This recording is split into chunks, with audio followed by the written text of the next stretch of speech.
Rosalind Franklin နဲ့တက်ရှိတို့၏လှုပ်ဝက်ချက် The Secret of Life 1950ပြည့်လွန်နှစ်တွေမှာသိပ္ပံပညာရှင်တွေဟာအကြီးမားဆုံးပု္ပ္ပာတစ်ပုဒ်ကိုအဖြေရှာနေကြတယ်။အဲ့ဒါကတော့မိဘတွေစီကနေသားသမီးတွေစီကိုရုပ်စင်းတံတန်နဲ့မျိုးရိုးဗီဇတွေဘလို့လက်ဆင့်ကမ်းတယ်လဲဆိုတာပါပဲ။အားလုံးက DNA ဆိုတဲ့မော်လီကျူးမှာအဖြေရှိတယ်လို့သိထားပေမဲ့အဲ့ဒီ DNA ရဲ့ပုံမှန်တံတန်ကိုဘယ်သူမှမသိခဲ့ကြပါဘူး။ Cambridge တက္ကသိုလ်က James Watson နဲ့ Francis Crick က DNA ရဲ့ပုံစံကိုတန်ချောင်းတွေဘောလုံးလေးတွေနဲ့ဆက်ပြီးအယုတ်ဆက်တယ်လို့လိုက်စမ်းသပ်နေကြတယ်။ဒါပေမဲ့တကယ်အချက်လက်ဒေတာမရှိတဲ့အတွက်သူတို့ရဲ့ပုံစံတွေဟာအမြဲတမ်းမှားယွင်းနေကြတယ်။တစ်ချိန်တည်းမှာပဲလန်ဒန်မြို့က King's College မှာ Rosalind Franklin ဆိုတဲ့အမျိုးသမီးဓာတုဗေဒပညာရှင်တစ်ယောက်ရှိနေပါတယ်။သူမကခန့်မှန်းရမ်းစာတာကိုမယုံကြည်ပဲ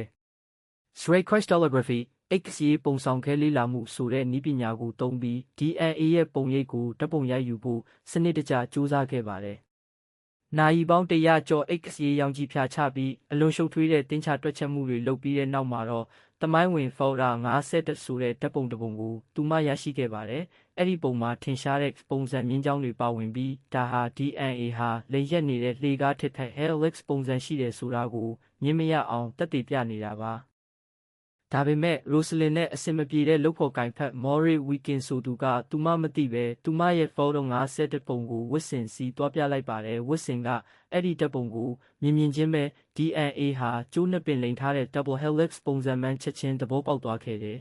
။ Rosalind ရဲ့အချက်လက်တွေကိုအသုံးပြုပြီး Watson နဲ့ Crick ဟာမှန်ကန်တဲ့ DNA မော်ဒယ်ကိုတည်ဆောက်နိုင်ခဲ့ပြီးကမ္ဘာကျော်သွားခဲ့တဲ့1962ခုနှစ်မှာသူတို့3ယောက်စလုံးနိုဘယ်ဆုရခဲ့ကြတယ်။ဒါပေမဲ့ Rosalind Franklin ကတော့ X-ray ရောင်ခြည်တင်ပြီးသားဥအိမ်ကင်ဆာနဲ့အသက်38နှစ်မှာတင်ကွယ်လွန်သွားခဲ့ရှာတယ်။နိုဘယ်ဆုကတည်ဆုံးသူတွေကိုမပေးတဲ့အတွက်သူမနာမည်ကချန်လက်ခံခဲ့ရပါတယ်။